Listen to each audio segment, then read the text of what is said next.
मैं तेरे को मान दिया ना हिंदी में बात करके, तो मेरे को तू सम्मान देना चाहिए ना महाराष्ट्र में, मराठी बोल के। कितने साल हो गए तेरे को जॉब करके यहाँ पे? 2 साल कितने साल हो गए? 2 साल हो गए। हाँ, मराठी क्यों नहीं सीखा?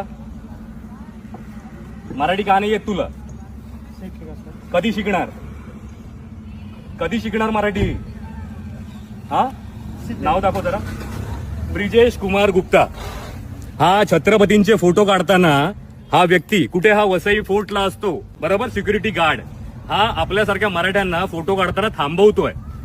याचं काय केलं पाहिजे? आणि बोलतो हक्काने मला मराठी येत नाही. देखिए अभी ओके, मला बोललं असं काय बोलला? कोण बोलला? आता हे लोक काय बोलले ते ऐकत हे लोक नाही तू कोण दादागिरी दाखवत आम्ही दादागिरी नाही तू बोला ना. दाखवलेली आहे. नहीं तुला फेमस व्हायचंच आहे म्हणजे ना. नहीं सर सुनिए। पहिली गोष्ट, तुला मराठी बोलता येत नाही बरोबर. चल नाही येत, पण तू आता भाईगिरी करून ह्याला घेऊन आलास. तुला किती असेल 3 मन? आता लक्षात ठेव, तुला फेमस तर करणार आणि तुला या जॉब असणं तर जावं तर लागणार. आणि तुम्ही छत्रपतीला मान आहे ना इकडे देत नाहीत ना. वसई एकुडेही वसई फोर्ट, इथे छत्रपतींचे व्हिडिओ बनले पाहिजे.